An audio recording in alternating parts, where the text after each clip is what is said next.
ULEZ expansion in chaos on first day as dozens of cameras destroyed and warring councils refuse to let Khan put up signs.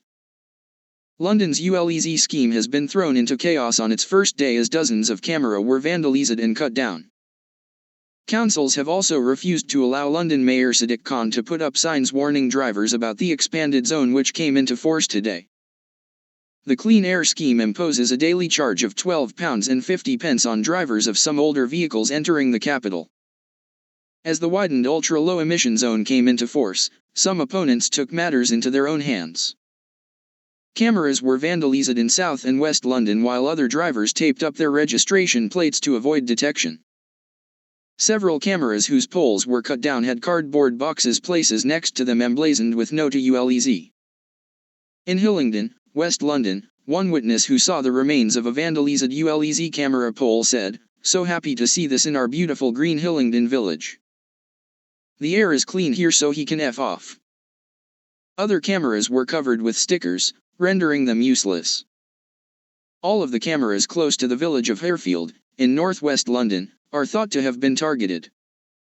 And of the 7 councils neighbouring London which are in the expanded zone as of today, 6 have not signed an agreement with Transport for London to set up warning signs. That means many roads into London will not have notices and drivers could be fined. Kent along with Hertfordshire, Buckinghamshire, Essex, Surrey, and Thurrock councils have refused to give permission for the signage. Only Slough has reached an agreement with TfL. The charge will only apply if the vehicle fails to meet emission standards. RAC spokesperson Simon Williams said opposing the London mayor's plan might not be the most effective tactic. He told BBC London, "I think the councils who are contesting or battling the Mayor of London probably need to just give in and give drivers a little bit of advance warning."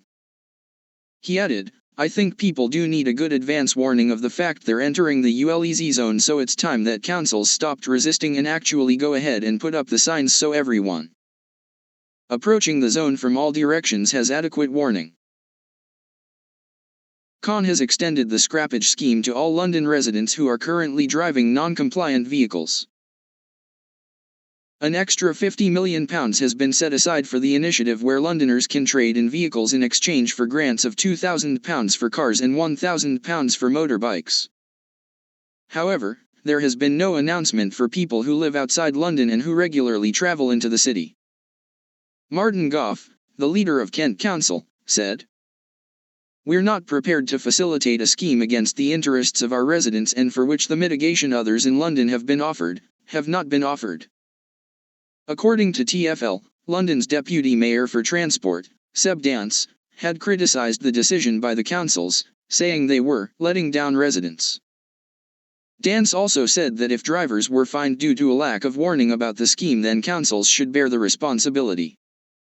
Previously, the mayor's spokesperson had said the refusal to erect signage might make councils accountable for drivers not being fully aware of the ULEZ boundaries.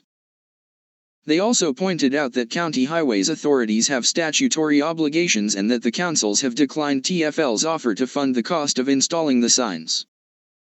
A spokesperson for Surrey County Council previously said, "We have informed TfL that we will not enter into a Section 8 agreement which is needed for them to place signage and cameras on our highways.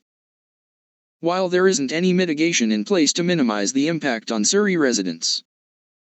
Buckinghamshire Council leader Martin Tate has also said in the past, the council continues to strongly oppose the expansion of the ULEZ.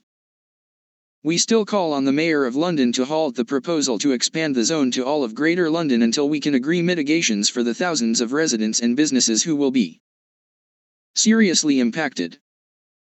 We must see mitigations for people from Buckinghamshire who have no option but to travel into London for work or to receive NHS healthcare.